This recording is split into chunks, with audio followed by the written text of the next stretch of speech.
title of the presentation is A Strong Africa, drawn from one of the points I will highlight in a moment. And if you'd like to know where we are going, there is an introduction, and then we'll ask the question, what is Africa and what is an African? We'll then flow over to look at Africa as a global player and partner, and then Africa's strength and unity, and then Africa's theological heritage, and finally we'll conclude in reflecting on what these themes point us to, grounding ourselves in the Word of God.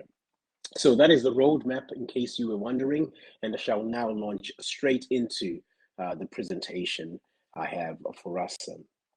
So we begin by looking at Agenda 2063, titled The Africa We Want. So this document was produced in 2013 at the 50th anniversary of what was the Organization of African Unity and is now known as the African Union. And this was in Addis Ababa, and it took 2 years to ratify this document. And in 2015, a few things were sealed, and the document is available in the public domain. And if you haven't downloaded it, I'll invite you to download it and walk through it and comb through it to learn some of the points it raises and aims towards. Now, the Agenda 2063 document obviously is working with a 50-year projection from 2013 to 2063. And this 50-year projection can be described as a strategic framework for inclusive growth and sustainable development, and a global strategy to optimize the use of Africa's resources for the benefit of all Africans. And this is what the Agenda 2063 front page tells us. But even as we read the agenda, we notice that there are elements of music and song that are captured in the agenda. So there is an African Union song included in the agenda. And what is fascinating about this African Union song is that there is a language of a plurality. So the hortatory subjunctive, let us is used, and it feels a bit like the writer to the Hebrews was consulted, or somehow the hortatory of Hebrews also features in this African Union document. So the language of aspiration captured in the hortatory subjunctive, let us, is quite prominent in the African Union song.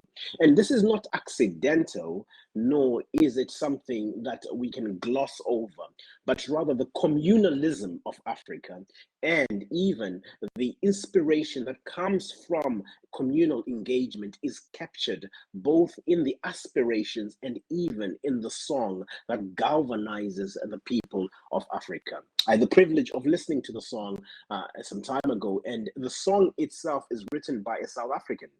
And he's a praise singer, and in his praise music there is this aspirational pointer that he gives the continent that we ourselves can apply to our own experience as Africans or people who love the continent.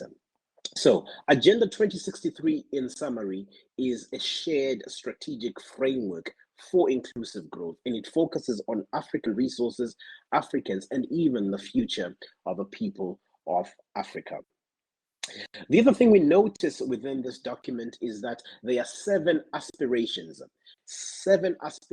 and we've had a couple of them last week from Dr. Mzondi, who looked at themes of identity and Pan-Africanism. These 7 aspirations we are unpacking, beginning with soon-to-be Dr. Nseno, who covered one of the aspirations, and last time we were in this space, we heard from Dr. Mzondi. Today, I have the privilege of unpacking one of them, and you may have heard about it already, regarding the strength of Africa. Now, the aspirations are not the only item that features within this agenda. We also have a transformation framework that anchors these aspirations. And we will hear more about this in the next slide, where we read the Agenda 2063 framework document covers 3 broad areas, namely the vision for 2063, explaining the Africa we want by 2063. The transformation framework indicating what needs to be done, and making it happen, which is an implementation strategy. So in short, this document has three prongs to it: the vision, the framework, and the implementation strategy. And it is this document that we are analyzing today, asking questions both from an experiential, anecdotal, and even a theological perspective, ultimately, and asking ourselves as an institutions and citizens of Africa, be it on the continent and in the diaspora, asking ourselves, how does Agenda 2063 inform our theologizing as an institution, as a people, but ultimately, how are we to live in light of what Agenda 2063 maps out? We continue to the next item, where we also notice that with the 7 aspirations, with the transformation framework, there is a 10-year implementation plan. And these implementation plans actually divided into decades. So we have 5 10-year implementation plans, and the first one is almost done. It is due next year. And these 10-year implementation plans have got specific goals tied to each decade. For example, in this decade, there was a dream to stop or silence the guns by 2020. How much that has been achieved is debatable, but it was an aspiration or a goal within the first 10 years from 2013 to 2023. Also within this 10-year implementation plan, as in the first one, there were plans for an e-university and even an online education, an online university. So this plan of having education at the highest level being given in a non-localized way or decentralized way is an aspiration that has been captured in the first implementation plan running from 2013 to 2023. And how far that has been achieved, again, is open to evaluation. Now, the focus of my presentation today is on the 7th aspiration, and I would love to read this for us. And for that, we'll move to the next slide, where we hear Africa as, so the aspiration rather is to have Africa as a strong, united, resilient, and influential global player and partner. This is double clicked on, and we read, Africa will emerge as a strong, united, resilient, and influential global player and partner with a bigger role in world affairs. Now, this statement is very much positivist. It is very much vibrant with optimism. But there is something that we can ask. If we are to look at this aspiration closely, there are things that it tells us that are not happening today. And because this is the case, we need to ask questions that not only focus on the future or what the future could look like, but we need to be sincere students of history for us to appropriate this aspiration or realize this aspiration fully. So to have a strong, united, resilient, and even influential Africa, and to have it as a global player, does not just happen. Rather, we need to go back in history so that the past does not repeat itself, even as we strive towards the Agenda 2063 goals. So there are presuppositions of unity within this aspiration. If we look at the aspiration again, we read Africa as a strong and united. This presupposition of unity also features in the African Union song, Let Us, features prominently in the song, and you can also read about it in the Agenda 2063.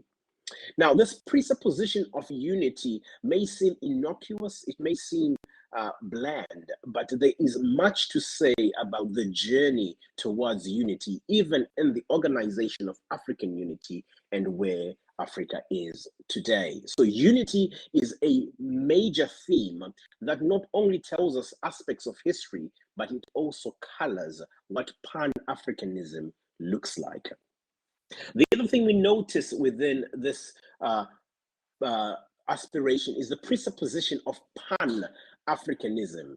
Now, we will hear more about Pan-Africanism in a moment, but suffice to say, as we introduce this aspiration, that Pan-Africanism is the very ethos that galvanized those who engaged the decolonial project and led many African countries to their independence.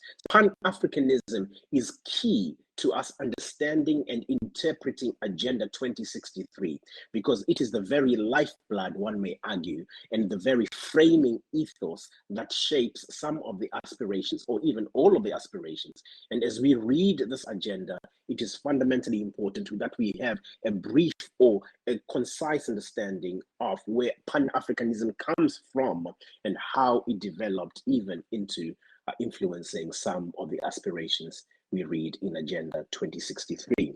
So these presuppositions are important, and I invite us as we go through this presentation to hear the importance of these presuppositions towards the aspiration, or the seventh aspiration, may I say. So, as we introduce aspiration number 7, the other thing to note is an honest assessment of Africa is contingent upon a thick description of history and the present. Oftentimes we speak of what we would love Africa to be, and we localize our arguments either in the present, or we localize our arguments exclusively in history. My invitation to us as we walk through this presentation is that we have a thick description, which is a granulated, highly pixelated, as in having multiple pixels in the image that we portray of Africa.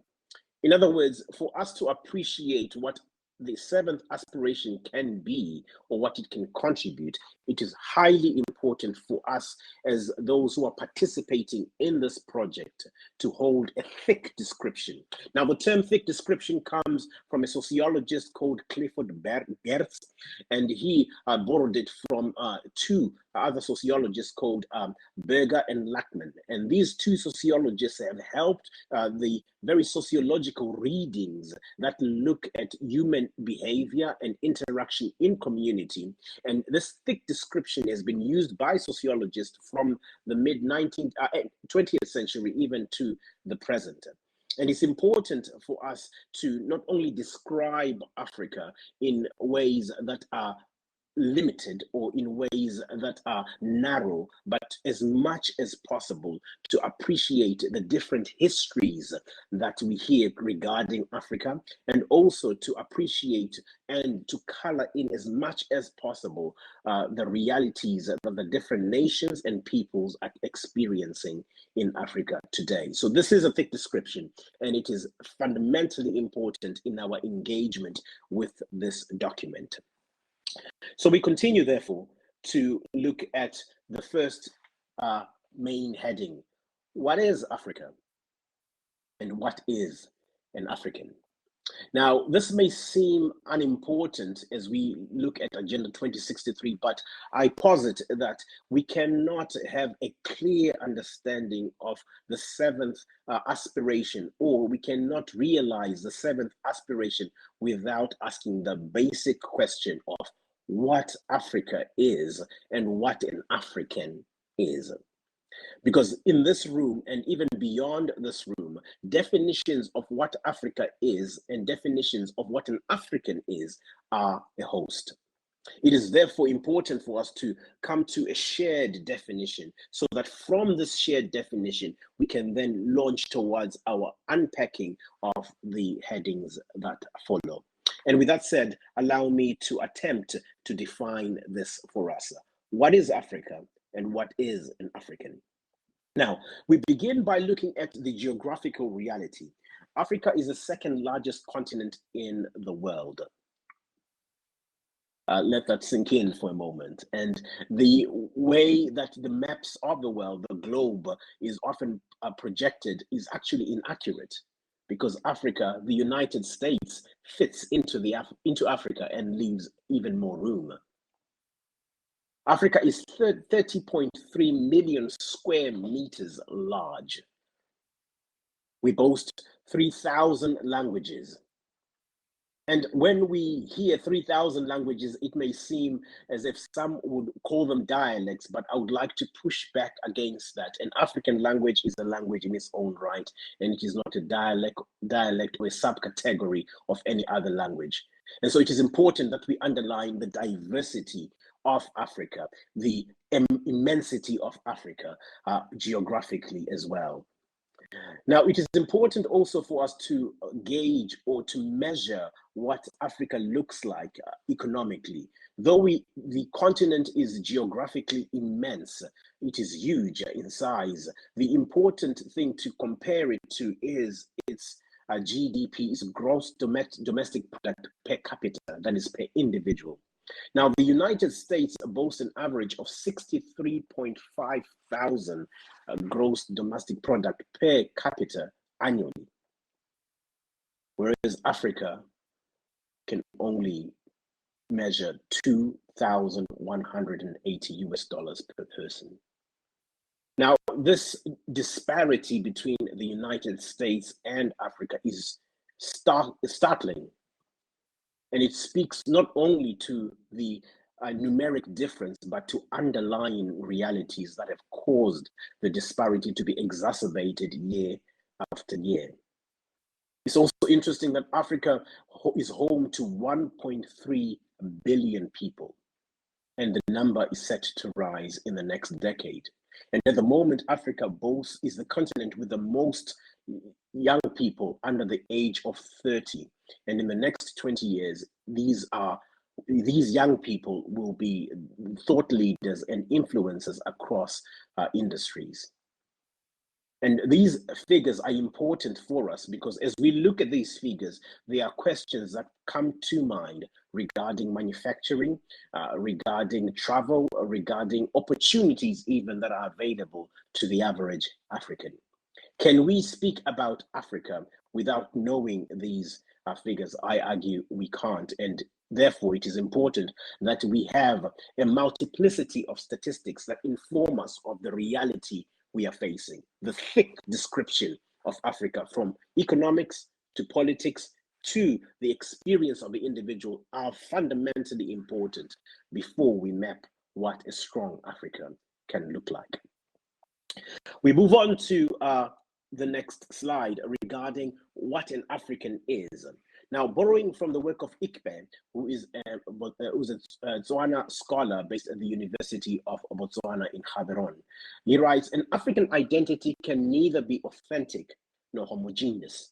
It is neither the traditional identity of ethnophilosophy and philosophic sagacity, nor the modern identity of professional philosophy and nationalistic ideological philosophy, but is rather an ideal to which none of these identities has ever or will ever be constructed to conform. It is not an identity that can be clearly constructed or articulated, but rather an ideal that will continue to mutate in response to new inauthenticities that define the world from time to time. Now, what Ikpe gives us is a dynamicity in the definition of what an African is. It is difficult, if I were to paraphrase him, to pin down a singular African identity. It is also difficult to try and locate ourselves in the world of philosophy or in other worlds where we just limit what we say about Africa and expect to come up with a definition that is sound. Rather, the dynamicity of an African identity is captured across spaces, and it's important that we categorize what an African is as broadly as possible, yet not hold it to one space because we may fall into some irreversible pitfalls. So we therefore move to look at some of the pitfalls that can cause harm in our definition of what it means or what an African is. Now, it is important to note that essentialism, which is fundamentally the reduction of one's identity to a cause. For example, let's say we have unemployed workers who are fighting for them to be employed. The only thing that they rally and agree upon is their need to be employed. That is an essentialist position where we rally around one particular goal. We might be different in different areas. We might hold different opinions in different areas. Yet, because of our shared need to gain employment, we be essentialized for the sake of gaining employment or fighting against those who do not give us employment. It is this essentialism that is very difficult to universalize, because the reality of life is that life is more complex than just the essential or the immediate. The next thing we need to notice also is that when we define what it means to be an African, it is very easy for us to fall into the pitfall of ethnocentrism. And here, when we speak of ethnocentrism, we mean the accentuation of one's identity based on racial lines, or based on ethnic lines, or even based on self-categorization of identity. And in this ethnocentrism, again, it is difficult to maneuver when one recognizes the reality of hybridity and even augmented identities born of multiple national influences. Now, the other thing we notice again is that when we consider merged identities, we have an opportunity for us to assent to ideals that transcend either essentialism or ethnocentrism. Merged identities inform us that an African is more than just one thing. Am I Zimbabwean only when I can speak languages that cross my borders? Am I South African only when I have had experiences of West Africa? The African identity I put to us today is dynamic and is more versatile than the lines that are drawn on a map. And it is because of this that the echo of Pan-Africanism is fundamentally important to the way we process African identity even today. So, with that said, I invite us to consider a definition that I loosely penned for consideration. An African is a person born of Africa and lives on the continent or in the diaspora. They identify with and contribute to the history, cultures, economy, plight, and aspirations of the continent.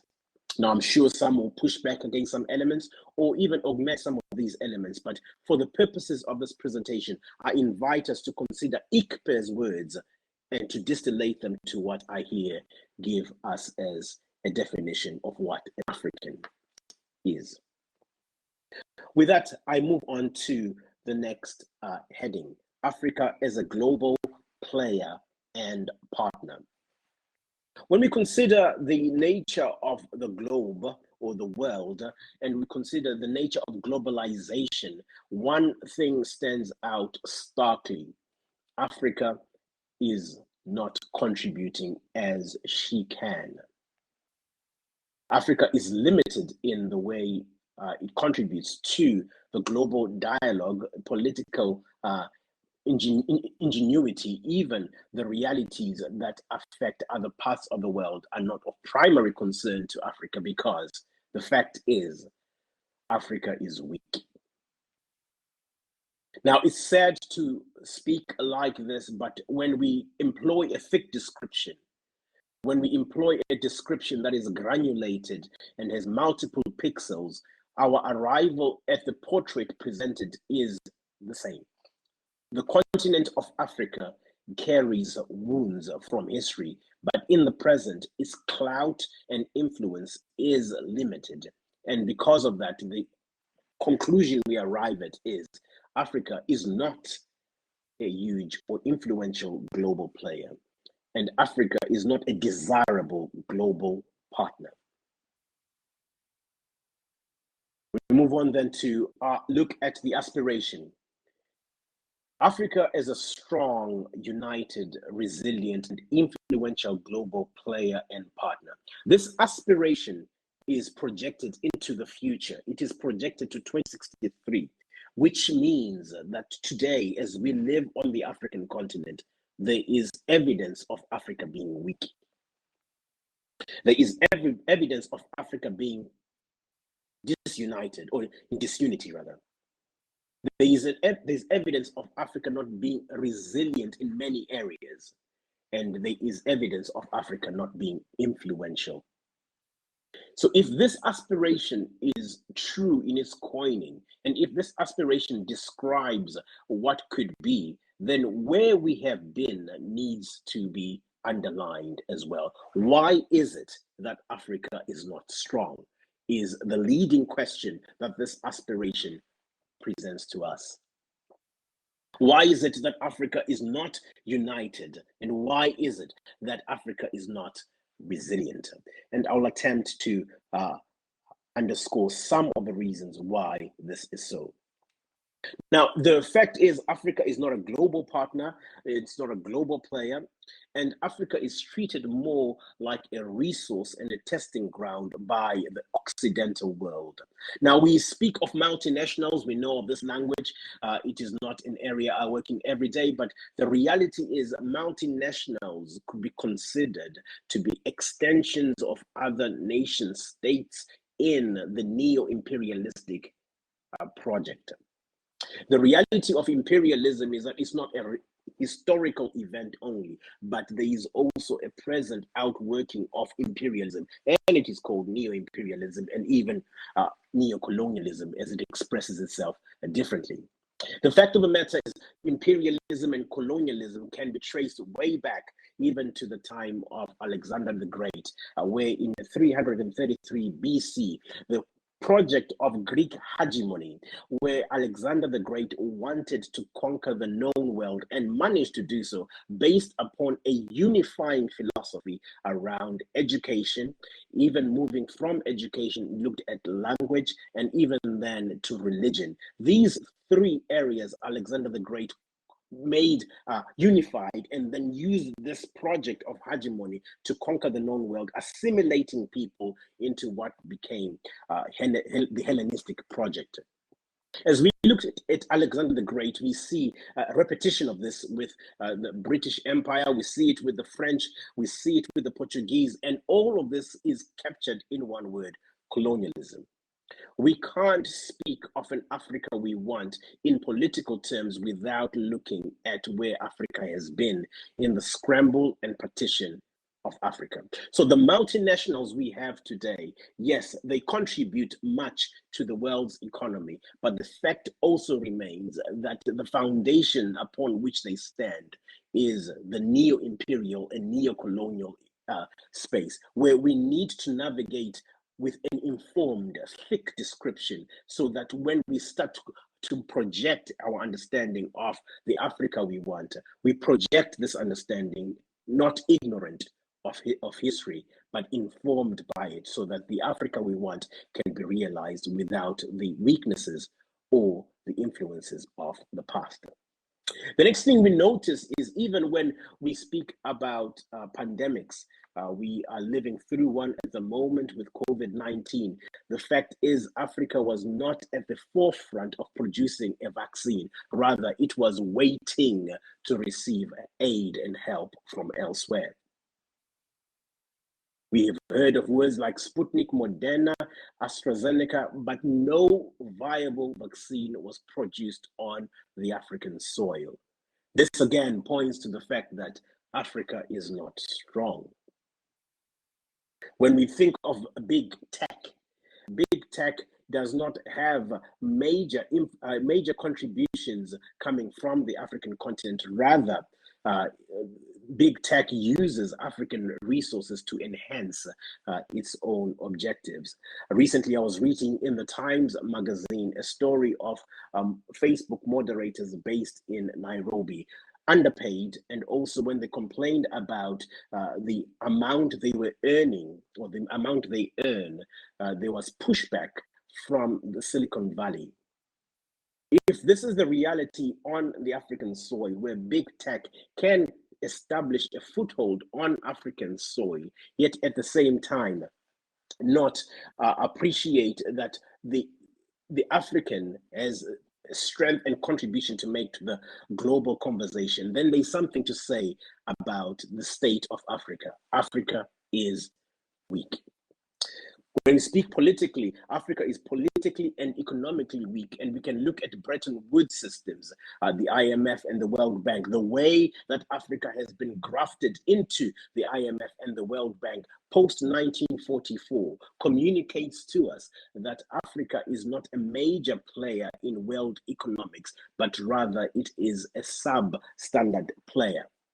And the argument then becomes, should Africa participate as individual countries, or should we participate as an economic bloc? And these are some of the things that Agenda 2063 is pointing us to, even in this aspiration of strengthening Africa's contribution as a world player. The Bretton Woods systems, the IMF and World Bank, are Western facing and Western friendly, but they are Africa unfriendly. The Palmer ratio tells us that some of the most unequal countries in the world are on African soil, South Africa leading the pack. The most rich and the most poor have the highest disparity on South African soil. And what does this tell us if South Africa is one of the strongest economies on African soil? So Africa is not strong, Africa is weak. We continue to notice also a few things regarding the aspiration that Africa will emerge as a strong, united, resilient, and influential global player and partner with a bigger role in world affairs. Friends, this aspiration is noble and this aspiration is attainable. But again, a thick description invites us to granulate the image that we have so that we can gain a more broader, more informed picture. Now, political redress through decolonization projects, excuse the typo there, projects of old. The reality is from 1963 or 1957, when Ghana gained her independence under the leadership of Kwame Nkrumah, the reality is there was an acceleration of African nations gaining their independence. And that was called the decolonial period. But decolonization did not end there. It continues even into other spheres of society. Now, with the decolonization project, there can be a sense that all that was required was for political independence. The fact remains, however, that economic disparity and economic redress still is needed, but it needs to be informed by a framework that is measurable and a framework that is responsibly governed. Enter Agenda 2063. It is important for us to note that economic redress should be informed by an honest reflection on history. Oftentimes we speak of economic redress and the political rhetoric gets so charged, whereas the facts on the ground speak for themselves. If you're living in South Africa, do let me know when you get to the next traffic light if there are no beggars on the street. If you live in Kenya, let me know the next time you go to the shanty town close to Nairobi. If you're living anywhere on the continent, the reality is that there is a huge disparity between those who have and those who do not have. And it is therefore the object of Agenda 2063 to bring about redress in this area. Now, I'm running out of time, so it is important for us to then consider Africa's strength and unity based upon history and also what could be. Now, the language of unity, as I highlighted earlier, is prominent in Agenda 2063 from the song straight through to matters of aspiration. Now, unity and integration have always been part of the African demand. And Kwame Nkrumah famously said that it is impossible for Africa to flourish or thrive unless all African nations are united. And he predicated that by saying, just because Ghana was independent, it does not mean that Ghana would flourish. It takes the liberation of the entire African continent for Ghana to thrive. So this Pan-African view that Kwame Nkrumah held is important in our reflection of how it can even translate into political integration, unity, and economics on the African continent. Now, it is well documented that there were two groups that brought about conversation regarding unity and integration. One of them was the Moravian group that argued for a gradual unity or gradual realization of unity in the African project. The other was the Casablanca group led by Kwame Nkrumah himself. Now, there was a lot of vitriolic rhetoric that was launched against Nkrumah, and some of this came from Nigeria, where Kwame Nkrumah was labeled a Ghanaian messiah.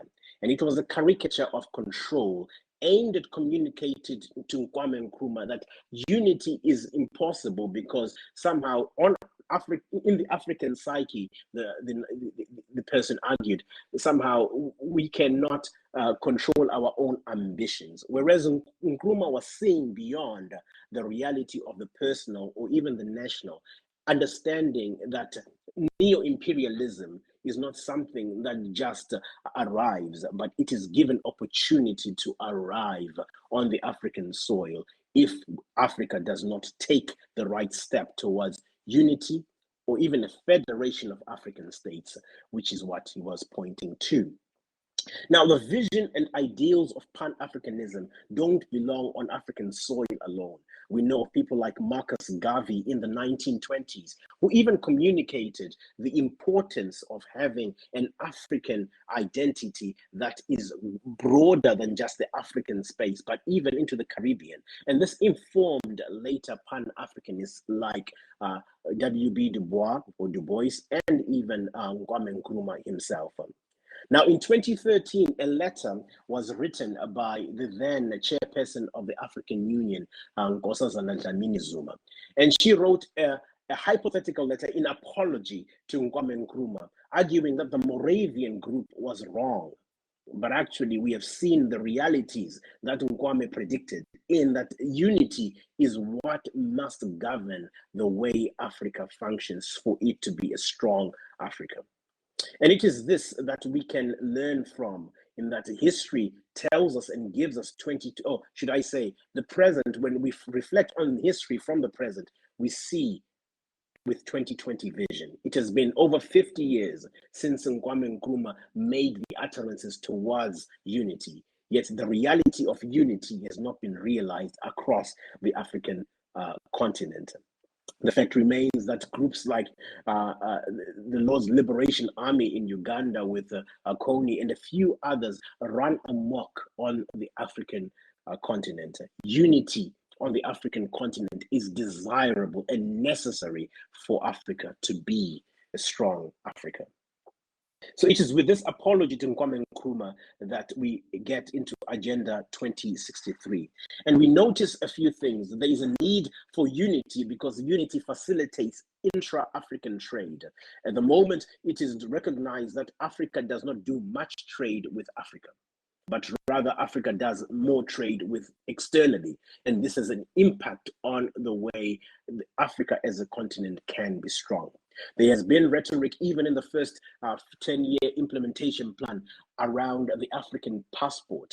And in this rhetoric, there is a need to remove or dissolve borders in such a way that free movement and trade is facilitated. Now, this ideal creates problems as much as it creates opportunities, obviously. However, this ideal, again, is born of the Pan-African understanding.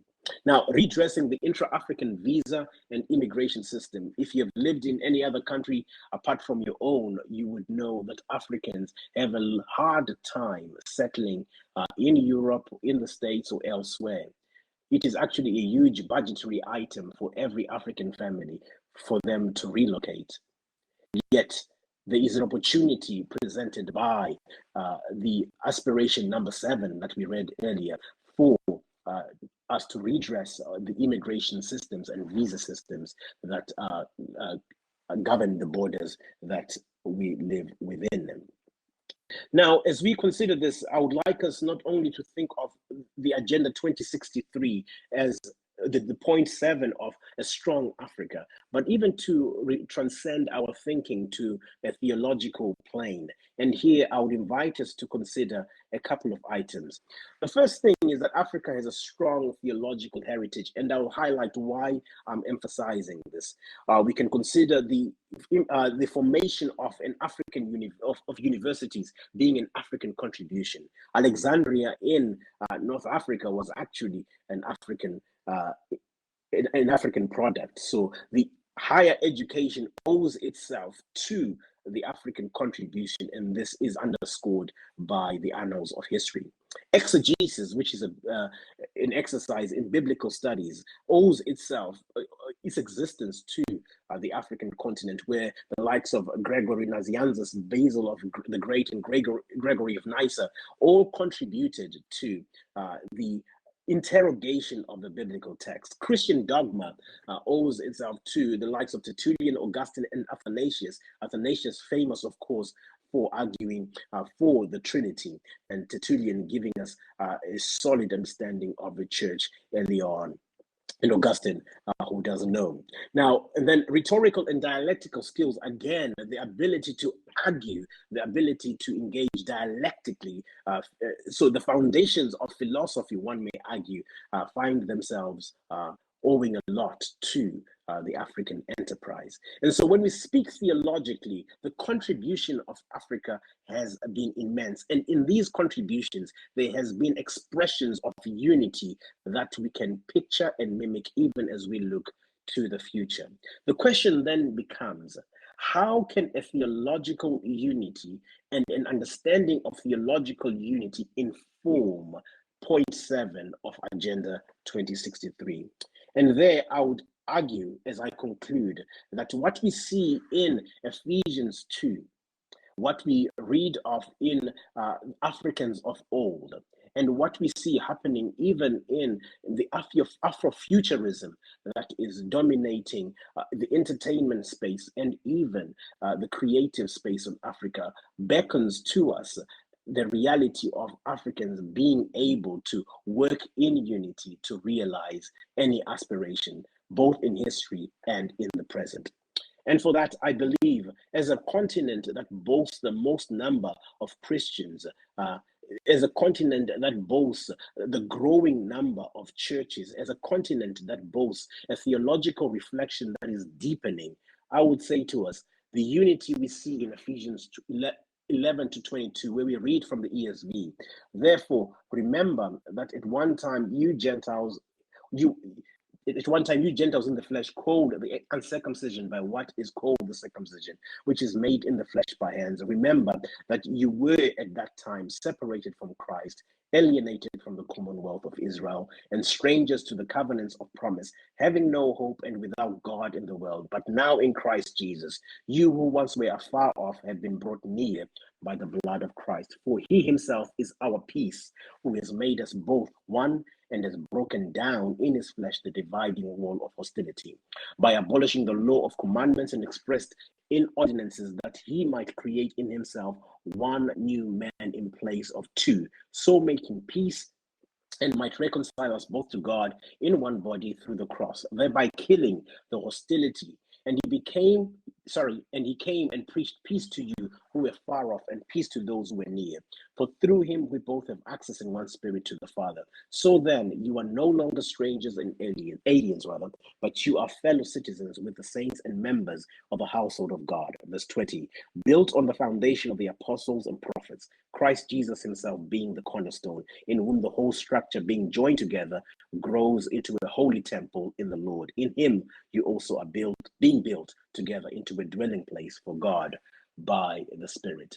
As a continent that boasts the most number of Christians, I pose it to you that a theological understanding of unity, a theological reflection on unity can inform the way we strive towards the realization of the seventh aspiration of Agenda 2063. I here submit my reflections. Thank you for listening, and I welcome your questions and contributions. Thank you, Chair.